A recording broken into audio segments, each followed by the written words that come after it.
This is a world crisis issue. Microplastics have the ability to travel very far. And so being in another country does not keep you or protect you from the impact of countries that are not being responsible. And the fact of the matter is, we have been lied to. How have we been lied to? Because we've been told to recycle our items and given this fake hope that what we recycle will be reused, when the reality is it's so hard to get rid of plastics. The problem is the nanoplastics, because those are the portions that can be absorbed into the human body. And those are the components that lead to potential health issues that we're starting to uncover. That's alarming, you guys. That's alarming. After you work out your 150 minutes per week and you are lifting 2 to 3 times per week, and you're going to tell me just the environment that I'm living in is increasing my risk for cardiovascular disease because I'm consuming and ingesting microplastics? That's a problem. When it comes to plastics and health, is it too late to reverse the train wreck? As research evolves, will we discover that plastics have a significant role in many prevalent health conditions? Find out what we already are discovering and changes you can make to protect your health. We thank you guys for watching, and as always, don't forget to do what? Click subscribe and help us to get to the next 1,000 subscribers. So you guys, I took a deep dive into the world of plastics. I literally fell down the rabbit hole and I cannot get out. There is so much going on when it comes to plastics. First of all, let's talk about its origin.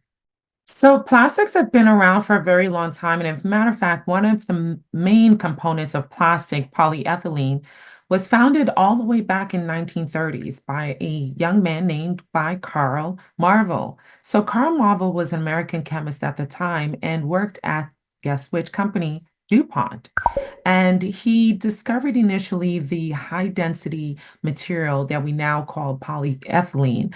But it was not until Carl Ziegler, Carl with a K, who was German, that he discovered the many uses and the potential, the true potential of using this component that is now the primary component of many um, plastic products that we use to this day. So since then, there are various densities of polyethylene, and depending on the density and the characteristic of the molecule, then leads to how it is incorporated in various products. So for example, low density polyethylene has been used in packaging, film, trash, grocery bags, agricultural mulch, and just a wide variety of insulation, squeeze bottles, toys, and houseware items.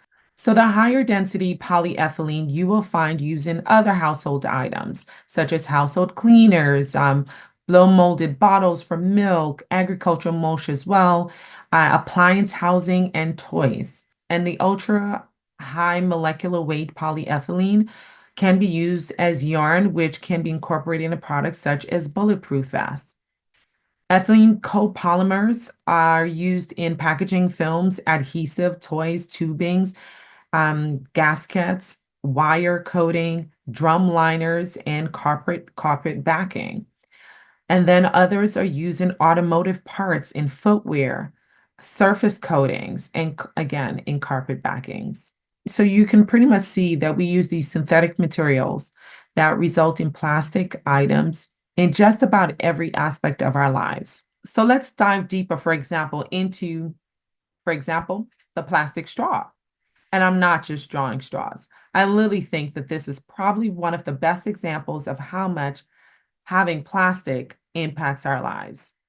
And like what Warren was saying about somebody like a little child, I thought about with the straws.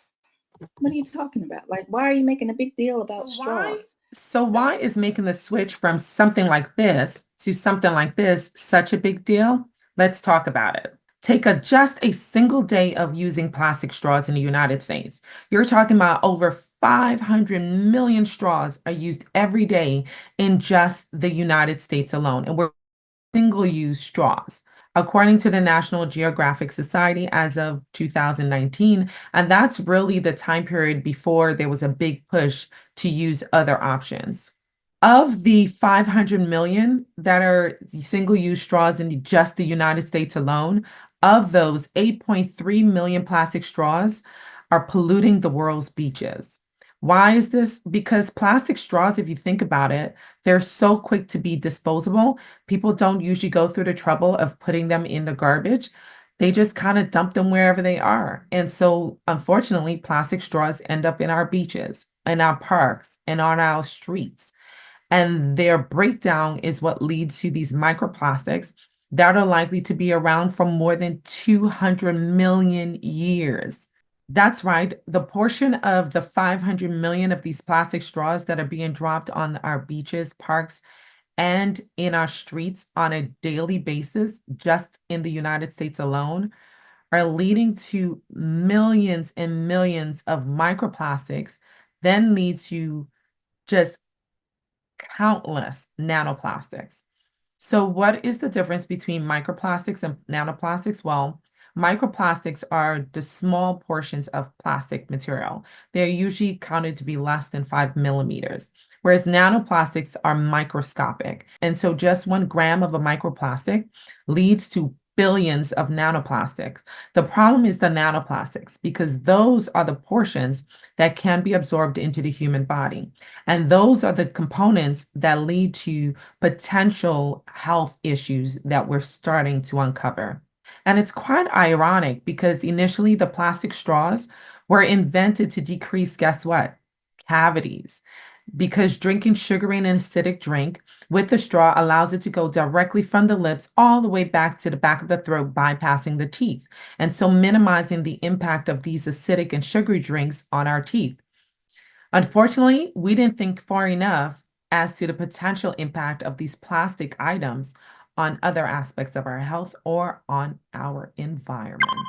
And so I've had this straw for quite some time. Why? Because I switched to this type of straw whenever I can. And in my particular state, like a few other cities, there was a push to switch to alternatives, whether it was paper straw or metal use straws. The problem is there were some issues with implementing the straws. For example, the paper straws couldn't really withstand hot beverages and sometimes will change the taste of even a cold beverage. The metal straws are expensive to produce and became less favored just because of the cost of the production. Nonetheless, there were several cities that really tried to push for a switch to alternative options because they recognized the impact of just straws alone. Cities such as New York City, Seattle, Washington, D.C. tried to make these changes. And also in 2021, in July of 2021, the EU banned the use of single-use plastic straws. And subsequently, later that year, Canada also made significant restrictions. And so here we are today, where it's estimated that anywhere from 39,000 to 52,000 microplastic materials are consumed by human beings per day. As I mentioned, there are significant environmental risks. I talked about landfills and oceans and our waterways and our air. So how does the existence of these microplastic and nanoplastic get into our bodies in the first place? Well, there are various ways. There's growing research looking at really the impact of these plastic materials through that potentially can be absorbed through our guts, our lungs, and our skin. 80% of microplastics are produced on land, whereas 20% comes from the ocean. However, microplastics travel very, very far. It's estimated that over 800 million tons of sea plastics come from the land. And so one of the biggest impact is the buildup of plastic along our coastal areas. And why is the coastal areas so much more concerning than the ocean itself? Although there's significant impact of our sea ecosystem with the presence of plastics, and many of us have seen videos and documentaries on the even just strangulation of the ocean organisms just from and mammals just from the presence of plastic materials, we have not really paid attention as much to the coastal areas. And the coastal areas are really more concerning simply because Whereas in the ocean, they're somewhat protected from the direct effect of UV radiation. The plastic along the coastal areas have both the impact of the salt along the areas, which then helps to accelerate, in a way, the degradation of the products.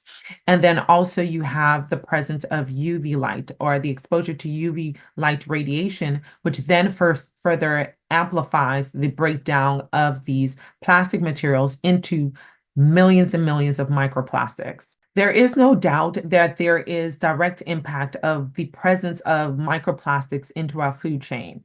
So whether you're talking about the direct consumption through animals and then consuming those animals that consume these microplastics, and microplastics unfortunately can be present in just about everything from the fertilizer that's used in the soil to the fall down in urban areas. And this is why the fires, for example, the recent fires in California, is of great importance and warrants our attention.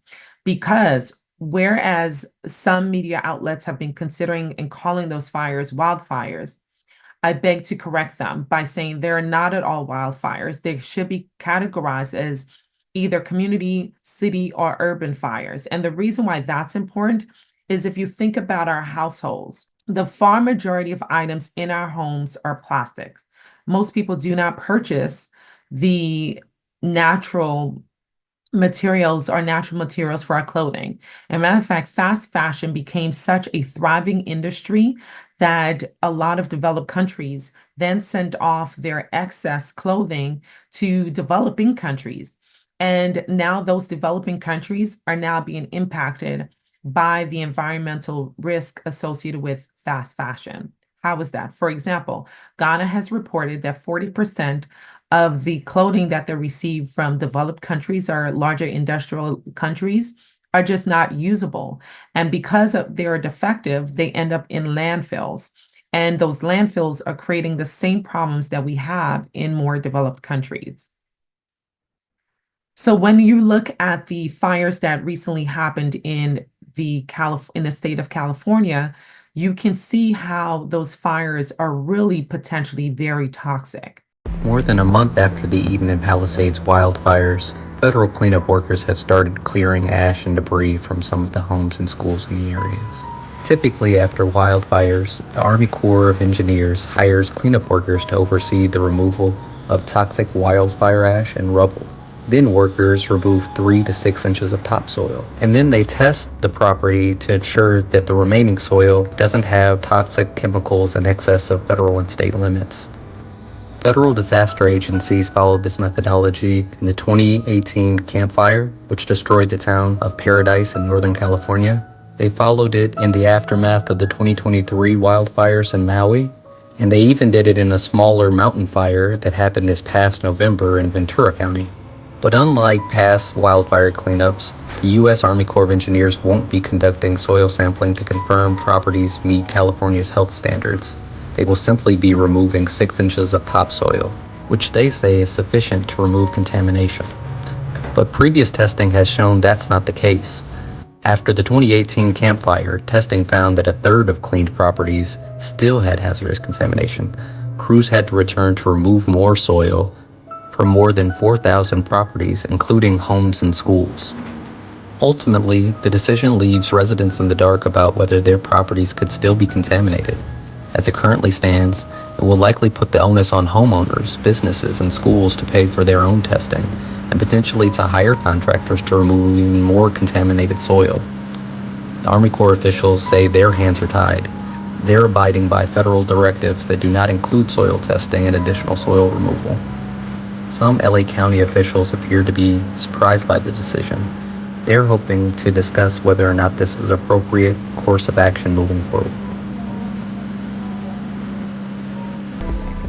Because almost everything from our flooring. So if you look at the vinyl, that became very popular. Why? Because wood flooring is so expensive. Many people opted for vinyl flooring. I know I have. And that vinyl flooring is really polyvinyl chloride. And if they sell it as polyvinyl chloride, most of us will be hesitant to purchase it. But because it just says vinyl, you don't really contemplate the potential risk to your health. And in fact, we have not received much information on these potential risks. And so things like hard flooring, that's not necessarily wood, all the way through your appliances, through your cookware. For example, take this bowl, for example. So I switched out a lot of my plastic. Try to switch out a lot of my plastic Tupperware and household items to glass, which is a much safer item. But the problem is a lot of these items are still coming with covers that are plastic. So if I were to heat up something in this and then cover it with the plastic, whatever is in this is going to drip into my food. So a lot of these items, you just want to be careful when you get the ones that still have plastic covers to be wise on how we use those plastic covers. And if you think about a lot of our takeout items, for example, you will have takeout items that have this. Seems like just another form of plastic, right? But now we're learning by a new report that it came out from CNN recently that really brought our attention to a lot of our household items that have this black covering, whether in our Tupperware or in our cookware, that warrants our attention. And the reason why is that these items may in fact be more harmful than the other types of plastics. Simply because, especially when it comes to our cookware, you know, our pots and our spoons that we use to mix our foods and to pour out our foods into our pans and our pots. Well, those black plastic cookware can be even more harmful because a lot of them are coated in flame retardants. So what's really interesting is that these black coated plastics may contain these flame retardants. And unfortunately, these flame retardants have additional health risks. For example, one commonly used one is PBDE. There was a research that was published in the Journal of American Medical Association that showed that over, I think it was 1,100 people were tested between the years of 2003 and 2004 for blood levels of this PBDE substance. And what they found was that those who had the highest levels of this particular substance found in their blood were more likely to be impacted by all types of cancers. Now, they did not specify what type of cancers. They just said all cancer and cancer-related mortality.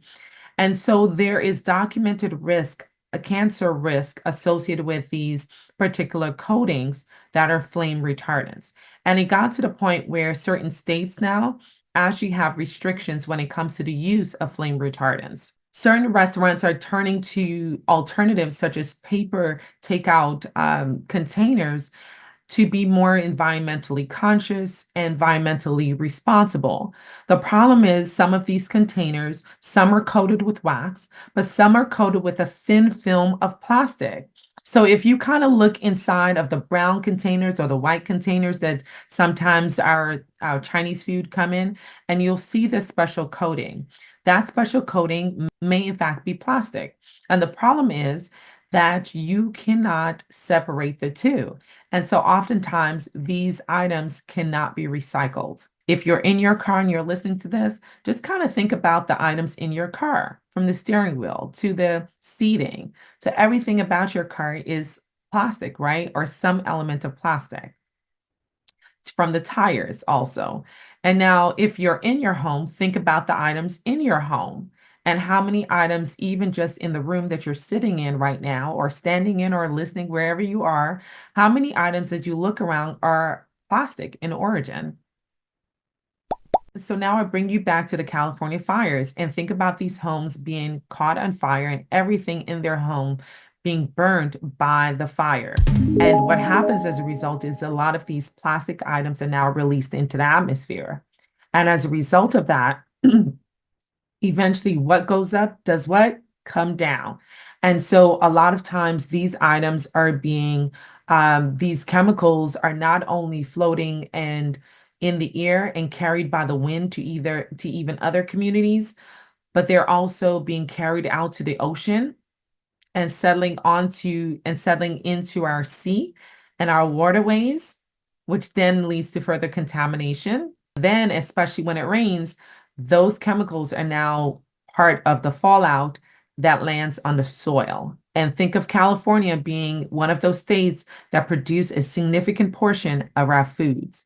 So whenever we think that something doesn't impact us, it's often because we haven't connected the dots. So even if you're not from California, it's very likely if your state purchases foods, which most states do, from California, that you should be mindful of these fires because these fires indirectly can affect the foods that you eat.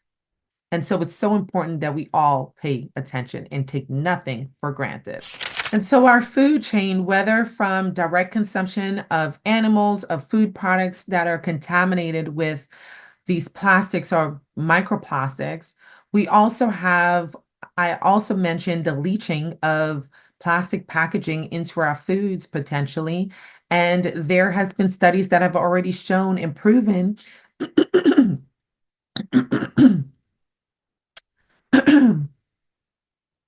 hold up, y'all.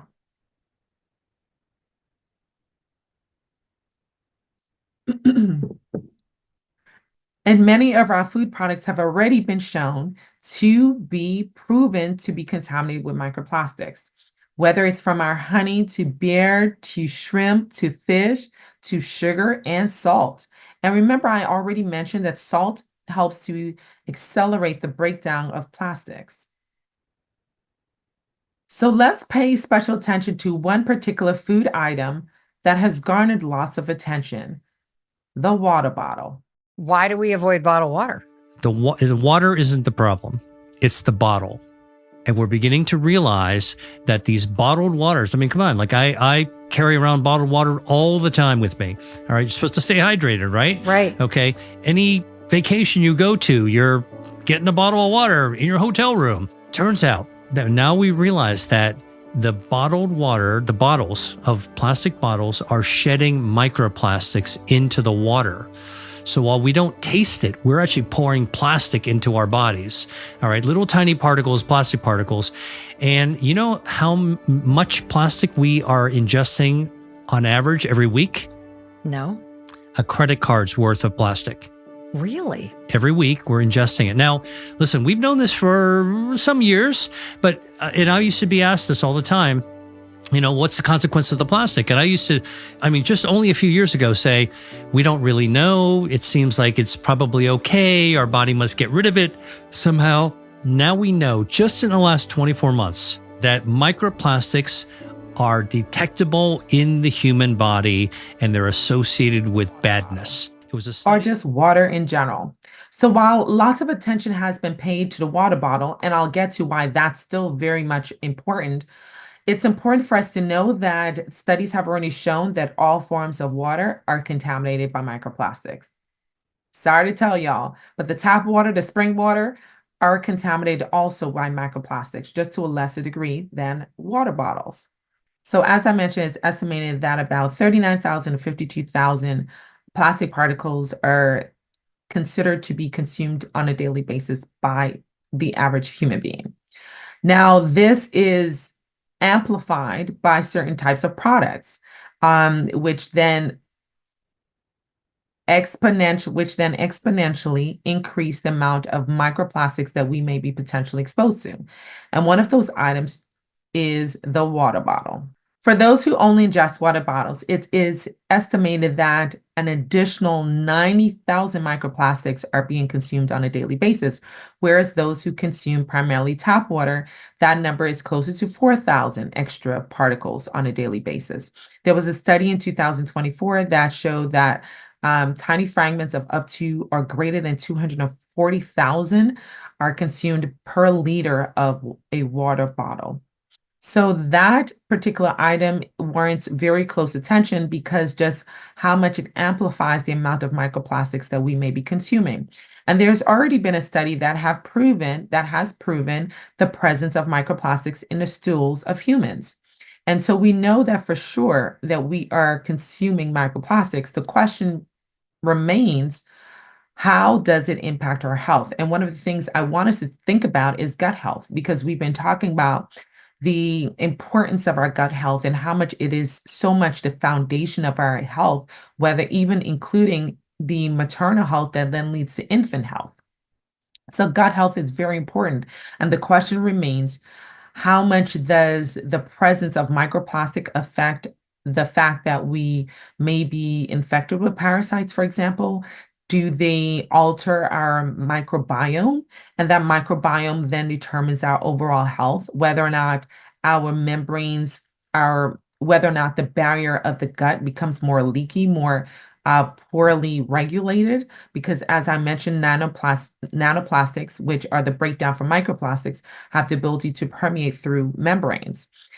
So it's very important for us to really pay attention to these items. And then I mentioned also inhalation as being a source of microplastics that enter into our bloodstream and into our bodies. And yes, it is possible to inhale microplastic particles in our lungs. And so, what does that result in? Well, we know from some starting studies that there is a correlation between microplastics in our body and the release of certain inflammatory markers. And so these inflammatory markers are important because we know that inflammation is really the foundation of most medical conditions, of the far majority of medical conditions. And we also know that the production of certain inflammatory markers are linked also to the activation of oncogenic genes, so cancer genes. So the question remains and leads us to the need for further studies to really show whether or not there is an association, even though we know that there is a correlation in some studies, or certain studies that have been more observational. We still don't know whether or not there's a causation, and that's really where we need more funding and more attention being paid to these studies and scientists who are really trying to answer these questions for us.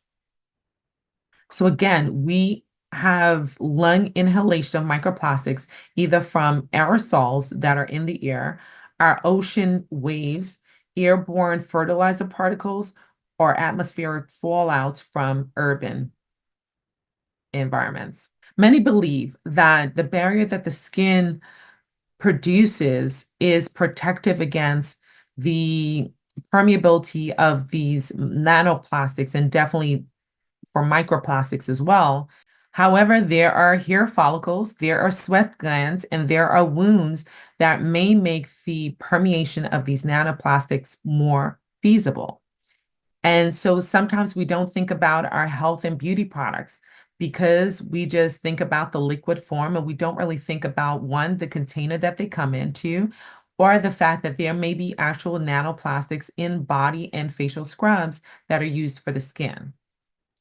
Additionally, we also don't think about the drug delivery system. So some of our medications that we consumed are wrapped or covered in nanoplastics that are nano carriers, drug delivery systems that allow us to be able to use certain medications, especially those that are topically applied. So dermal applications do have these nano carriers that do have nanoplastic components. The question remains whether or not there is any impact on the health as a result of the use of these nano carriers. There's also scientific proof, while I have mentioned inflammation that is triggered by the presence of these nanoplastics, there is also oxidative stress and apoptosis or early death of cells. And there's also been shown metabolic instability or metabolic derangement as a result of exposure to these plastics. And I have mentioned before in a prior video, for example, synthetic hair, which is why today you see I'm rocking my banana fibers and my natural cornrows because of a desire to decrease my personal exposure to synthetic hair, which essentially is plastic. And I've talked about that on a prior episode. So hopefully you'll go back and take a look at that episode where we talked also about endocrine disruptors. And there are a number of plastic items that we use that are endocrine disruptors. And so we have to also be mindful of this. We also have to take into consideration even doing our laundry and how much water runoff happens as a result of the laundry that we do. And as mentioned, a lot of our clothes, because we like fast fashion and are less likely to use natural materials like wool and cotton, these fast fashions are composed of these synthetic fibers. which are oftentimes petroleum based. And so when we do our laundry, all of those microplastics are being made part of our water runoff. Stick with me, and I'm going to give you some tips on how we can truly collectively and individually make an impact on reducing the potential risk associated with microplastics and nanoplastics on our health. But before I do so, let me tell you exactly what we've been finding out so far. So why am I bringing this to your attention now? Well, besides the recent straw issue, I wanted to bring this to your attention because there really is evolving science about this. And I don't want these studies to not receive the attention nor the funding that they deserve to continue to answer some of these critical questions. And right now, there are very serious outcomes that we are to be paying attention to. Now, granted, it's very hard for them to show causations because of the design of the studies. As I spoke with you guys about, I commit to looking at these studies in details and not just reading the headlines or the conclusion, but really looking at the way the studies are designed, their power, and things that really help us to assess the validity and the generalizability of the studies. And so that being said, there is recent research that I asked about for someone who likes to wear glasses. And I do sometimes wear contact lenses. And I wanted to find out, well, what about the contact lens? There was a recent study that caught my attention. Now, granted, these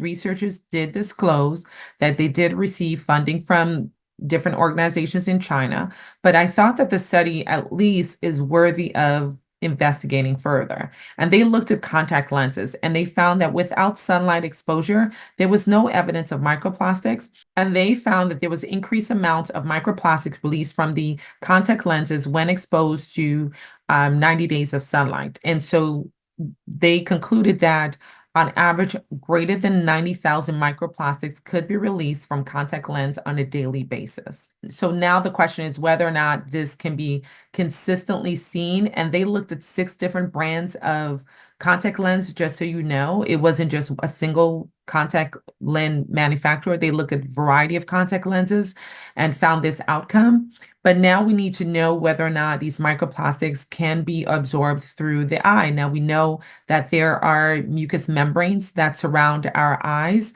and whether or not these mucous membranes that releases our tears and our tear ducts become pathways for the entry into microplastics.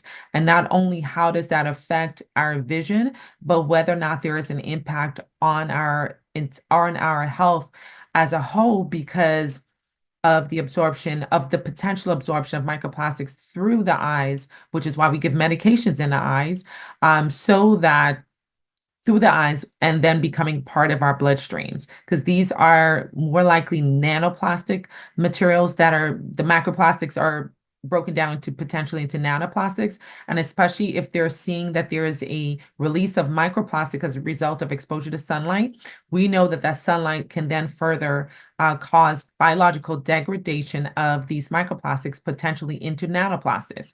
And nanoplastics, as I talked about, has been shown to be permeable through these membranes. So lots of questions, but definitely raises an eyebrow, right? There's a systematic review that looked at a small group of studies that are showing plastic materials have the capability of placental translocation. So these studies are showing that 9 out of 11 of the studies showed that there is a potential for plastic materials to cross the placental membranes. Now, whether or not this actually happened, hold on, there's additional studies. And so what's fascinating to me, clearly because of my profession, is a study that was published through the Society of MFM, Maternal Fetal Medicine, that showed that was a recent study that showed that there is a potential link between preterm deliveries and the higher concentration of microplastics and nanoplastics in the placenta.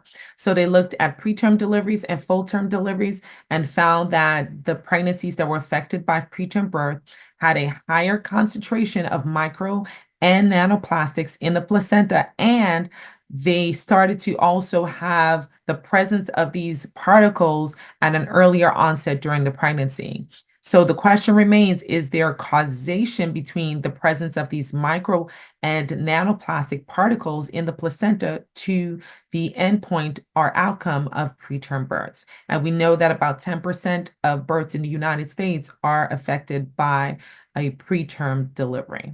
One of the most astounding studies that really is an eye-opener that was published in the Journal of American Medical Association, and I believe the researchers were Italian, they found that when they looked at individuals who had their plaques removed, so they had carotid endarterectomy. So the carotid arteries were found to be have the presence of plaques in individuals that were asymptomatic. That's really important. So these were asymptomatic individuals who underwent carotid endarterectomies.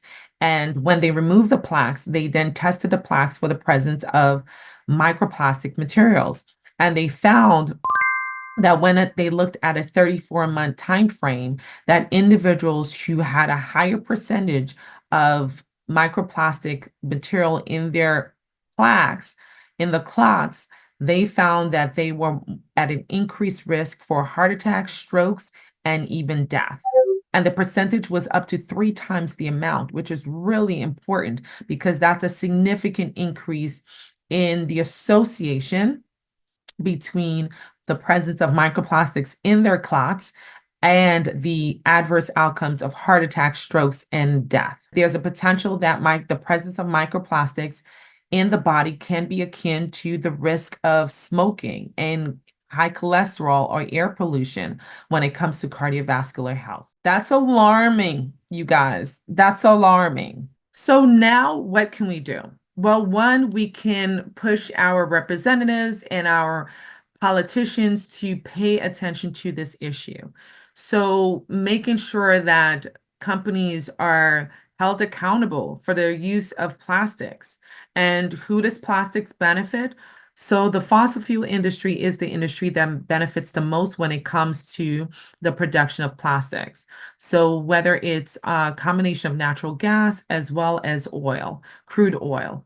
And so you want to pay attention to what these industries are doing, because I did not mention an additional exposure to these pollutants is the company blast. So these manufacturing blasts that happens into our air, especially in certain communities, is also adding these potential microplastics to our environment, to the air that we breathe. And so we want to make them responsible, accountable, and we also want to push for ways in which they can look at alternatives that are less harmful to the environment and to our health. Now, I do want to make a disclaimer. None of these studies that I have mentioned have shown causation. As I mentioned, these are sort of the starting eye openers that tells us that, hey, there's something we need to pay attention to, because it's really resulting or really having an association with very serious adverse outcomes, from preterm births, which then leads to infant mortality, to potential oncogenes being turned on, to endocrine disruption, and name it. So we're talking about a wide, in our cardiovascular health. So we are talking about a wide variety of potential impact on our general health when it comes to the presence and use and exposure of plastics, which then lead to microplastics. There is an estimation that the plastic production industry, is expected to increase to triple, in fact, their production of plastic by 2050. We're already dealing with an environmental crisis when it comes to the impact on our oceans, our waterways, our soil, as a result of landfills. So what do we do when the production of plastic continues? What happens to our health? What happens to an environment? You guys, we have to pay attention to this. And I don't raise the alarm just frivolously. I raise the alarm when there is serious risk to our health and to our environment. And I haven't even touched on global warming, but add that to the pile. No pun intended. So looking at what these industries are doing, holding them accountable through our politicians and our representatives in our governments, our civic leaders, making sure that they are paying attention to this issue because it affects everyone. Even in one country, as I mentioned, microplastics have the ability to travel very far. And so being in another country does not keep you or protect you from the impact of countries that are not being responsible. This is a world crisis issue, and we need to address it on an international level. And the fact of the matter is, we have been lied to. How have we been lied to? Because we've been told to recycle our items and given this fake hope that what we recycle will be reused, when the reality is, according to an article published by NPR and other sources as well, that only as close to 5%, or sometimes even less than 5% of what we actually recycle is actually reused. So the far majority of the things that we recycle end up in landfills or in our soil or in our ocean. According to the Ellen MacArthur Foundation New Plastic Initiatives, not even soda bottles, which is probably one of the most commonly form of plastic that's used, are reaching the standards when it comes to recycling. So plastics are expected to reach a 30% recycled rate. And it's stated that not even soda bottles are reaching that standard, according to the Ellen MacArthur Foundation New Plastic Initiative. And the problem is that no plastic has been shown to reach that particular standard. And that's concerning, which means the far majority of plastics that's being produced is not being recycled or reused. And what's even most alarming, you guys, is that industry leaders knew this. They knew this and reported it in their 1970s and 1980s report, that they knew that very few plastics would be able to actually be recycled and reused. And as I mentioned, the process that's used to create plastics in the first place is rarely reversible. So they knew this. They knew that it would be nearly impossible for us to reuse plastics. So we have got to push for alternatives. But what we can do in our individual lives is make better choices, because if we don't purchase the items, it will force companies to make different decisions.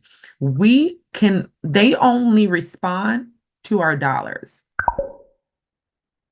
They only respond to our dollars. And so we have to show them with our dollars what we want them to do. And if we keep buying items that are plastics, then we will see and suffer the consequences of those decisions. And they will meet that estimated tripling of production of plastic by 2050, which is right around the corner.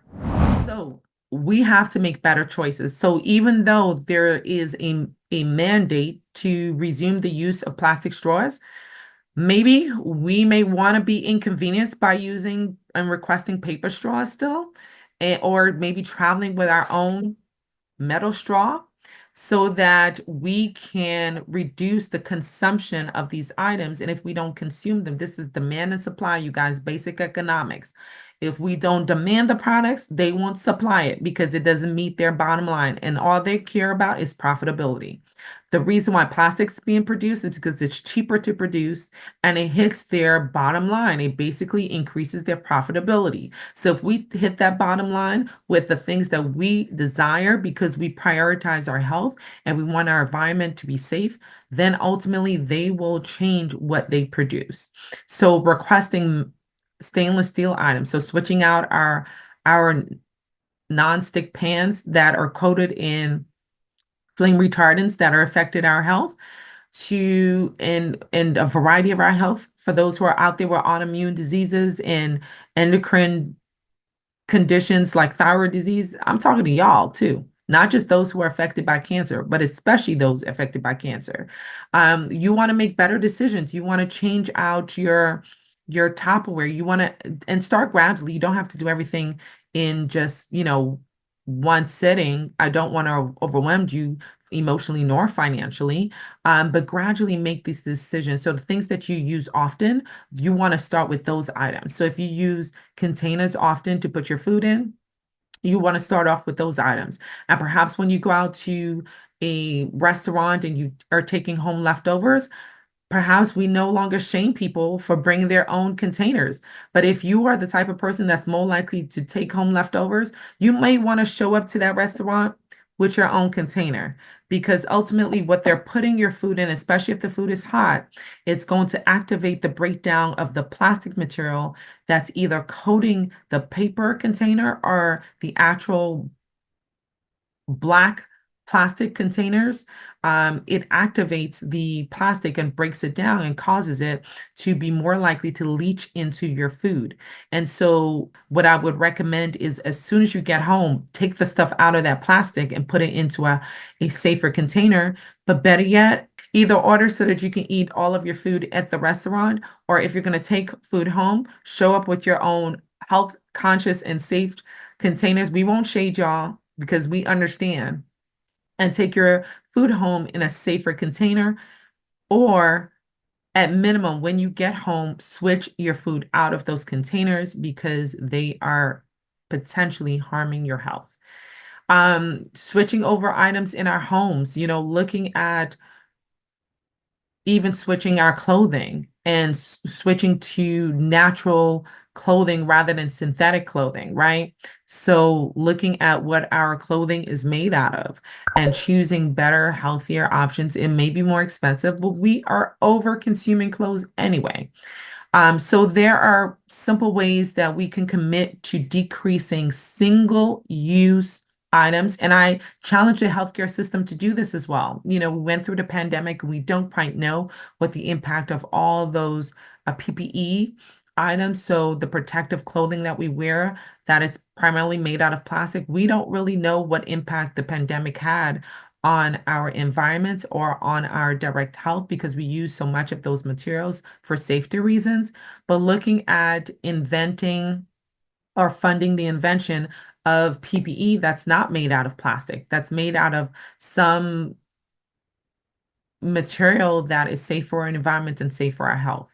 So looking at ways, even in our healthcare system, to decrease the use of single-use plastic items, so which will also protect our overall health and our land piles, and decreasing those land piles and pushing back against this projected tripling of plastic production. So let's do what we can to advocate for policies and support policies that protect our health, that pay attention to these subtle, insidious dangers, and also make choices in our own lives that will protect us and our families. So for now, maybe wearing something always on your feet when you're on your flooring, if your flooring is made out of some type of plastic, and carpet including, because carpet backing is made from synthetic materials. There's a lot going on, you guys. But I wanted to hop on here because of the recent straw situation, so that you are aware of what this means. Because sometimes when there are new orders, executive orders and mandates and laws and policies, when things are happening so quickly, it's very hard for us to pay attention to what does this actually mean for my day-to-day life. And so I wanted to hop on here so that you guys know, what does this actually mean when we increase the production and usage of plastic straws? And it's not so much like, yay, finally, because we don't think in advance. Like, a lot of us only live for today, and we don't think about the potential impact that we have on generations to come, because our populace has become so selfish in a way where we only think about us and what's going on right now. And maybe I won't be around, for such and such year. So what do I care? I'll make the decision that's convenient to me. And now we're saying maybe it's affecting you too. And maybe it's time for you to pay attention to these decisions. So hopefully I have brought you the information that you need, but I have also brought you hope that we can make a difference and make better decisions individually and collectively, to reverse what's going on when it comes to our health and the environment. Because now, basically, if we do find out that we are ingesting these microplastics to the point where they're causing us to be at risk for strokes and heart attack, then all that working out, after you work out your 150 minutes per week and you are lifting 2 to 3 times per week, and you're going to tell me just the environment that I'm living in is increasing my risk for cardiovascular disease because I'm consuming and ingesting microplastics? That's a problem. This is Dr. T, the hand behind the handle of Healthy Bump Club right here on YouTube, and Healthy Bump Club also on Fanbase because we support our own.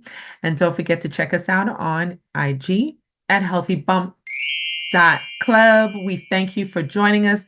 And hit us up in the comments. What do you think about this issue? Are you concerned? Are you not concerned? Do you feel like there are bigger issues going on? You may, and that's okay if you do. Share with us what your thoughts are. And I hope to see you guys check out my other video where I talk about synthetic hair. No longer synthetic hair, but I do go back and forth still because sometimes your girl is just desperate to get her hair done. But I am minimizing my exposure to synthetic hair significantly. So there are small changes we can all make. And I hope you do decide to make those small changes too. So I hope to see you guys when the next episode.